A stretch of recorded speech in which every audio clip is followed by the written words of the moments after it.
Assalamualaikum warahmatullahi wabarakatuh. Selamat bertemu kembali di channel Kisah-Kisah Nyata. Semoga untuk teman-teman semua untuk kabarnya baik-baik saja. Di kesempatan di video saat ini kita coba akan membahas topik eh, kejujuran saat mengikuti program asuransi kesehatan. Nah, mungkin yang saya angkat topik ini tentunya sangat penting ya. Karena banyak teman-teman semua, baik ikut mengikuti asuransi kesehatan ataupun asuransi jiwa, yang otomatis nantinya untuk pengajuan klaimnya tidak diterima. Nah, ini saya berbagi pengalaman karena saya pernah bekerja di bidang untuk asuransi kesehatan, asuransi jiwa, asuransi pendidikan, dan asuransi untuk jenis lainnya. Maka di sini saya akan bagikan untuk tips untuk teman-teman semua yang saat ini ingin mengikuti program asuransi kesehatan, mungkin yang lagi pilih-pilih ataupun yang lagi pengen ibaratnya untuk pengcoveran untuk masa depan. Nah, untuk yang pertama, kalau memang ada asuransi kesehatan yang ingin teman-teman ikuti, mungkin dari secara online ataupun offline seperti agent. Saya contohkan mungkin secara online terlebih dahulu ya. Biasanya kan untuk online untuk teman-teman asuransi kesehatan ada secara dengan mudah banget ikut asuransinya, tinggal ngisi formulir pendaftaran seperti sekian. Nah, tapi teman-teman bisa menurut saran saya dipahami dan dibaca secara benar untuk dokumen polisnya. Biasanya setiap orang untuk mengikuti program asuransi kesehatan itu wajib untuk memegang dokumen polisnya. Meskipun untuk asuransi kesehatan ada dua cara. Ada secara untuk dirembes untuk klaimnya, ada secara untuk menggunakan kartu provider. Itu seperti kita mungkin kartu BPJS kesehatan ya. Nah, tapi kita nggak lagi membahas untuk BPJS kesehatan, kita membahas untuk asuransi swasta. Nah,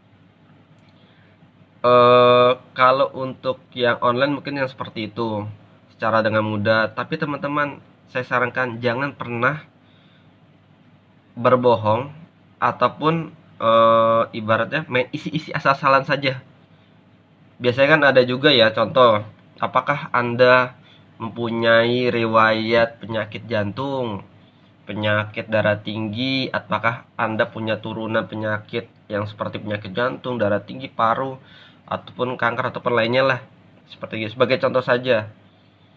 Nah, itu saran saya sebelum mengikuti program tersebut apabila ada pilihan seperti itu. Ya. Untuk teman-teman saran saya harus periksa terlebih dahulu. Kalau kita ingin mengikuti program asuransi kesehatan yang dari swasta, teman-teman harus mengecek keseluruhan untuk kesehatan teman-teman terlebih dahulu. Kalau memang teman-teman tidak ada riwayat penyakit yang seperti penyakit turunan atau penyakit berat, it's okay. Teman-teman bisa untuk mengikuti program tersebut dan harus mengisi formulir secara jujur dan benar. Sama halnya juga seperti agent. Biasanya kalau untuk agent itu ataupun telemarketing, teman-teman akan dipastikan dan dipastikan sebelum mengikuti, contoh saja mungkin secara telemarketing ya. Teman-teman akan ditanyakan apakah bapak atau ibu punya riwayat untuk penyakit jantung, darah tinggi, stroke, apakah ibu atau bapak pernah pingsan selama hidup ini, dan sekalipun pingsan ditanya karena apa gitu. Kalau memang saya karena kepleset di kamar mandi, habis pleset tersebut ibu dari kapan sampai kapan pernah ada atau tidak lagi mengalami pingsan, atau pernah dicek kembali kah apakah ada penyakit sehabis kejadian tersebut. Itu teman-teman akan ditanyakan secara detail. Supaya kenapa?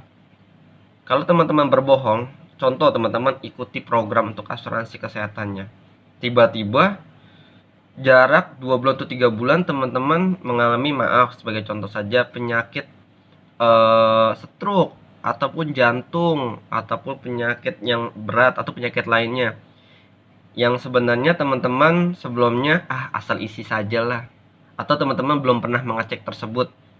Nah, saat teman-teman mengajukan, nanti dari pihak asuransi akan meng-cross-check kepada pihak rumah sakitnya. Meng-cross-check, dipastikan sakitnya apa, diagnosanya seperti apa. Ya, ini yang dibalik layar teman-teman yang memang taunya hanya klaim saja. Sebenarnya dibalik layar seperti ini. Jadi tim asuransi nanti akan cross check kepada pihak dokter yang mengisi untuk analisa saat teman-teman pengajuan klaim asuransi. Ditanyain, dipastikan apakah ini benar. Oh, ternyata punya riwayat sakit jantung. Sudah lama riwayatnya dan diagnosanya sudah lama. Nah, tapi teman-teman asal ngisi atau teman-teman nggak jujur, maka untuk pengajuan klaim, yang contoh andai kan teman-teman menghabiskan untuk biaya rumah sakit sampai dengan 5 juta, maka untuk klaim tersebut dinyatakan batal atau secara hangus. Dan program asuransi kesehatan teman-teman akan ditutup oleh pihak asuransi.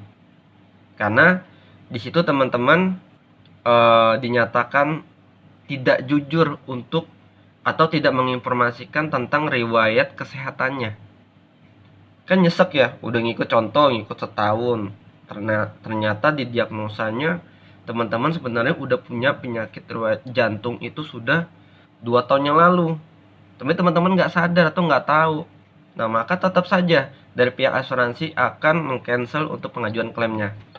Nah, jadi itulah saran dari saya. Jadi apabila ikut program asuransi kesehatan, ya, teman-teman lebih baik untuk cross check dulu kesehatannya di dokter.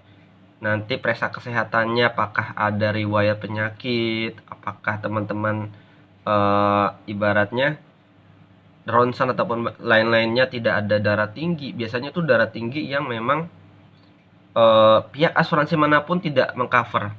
Setahu saya ya, kalau ada yang mengcover, menurut saya itu waduh, berani juga ya. Tapi setahu yang pernah saya tahu, kalau memang dari konsumen itu menyatakan punya penyakit darah tinggi dan sudah di cross check di dokter dan dokter menyatakan iya, biasanya tuh rumah sakit tidak ada yang berani. Maaf, untuk asuransi tidak ada yang berani karena resikonya terlalu tinggi.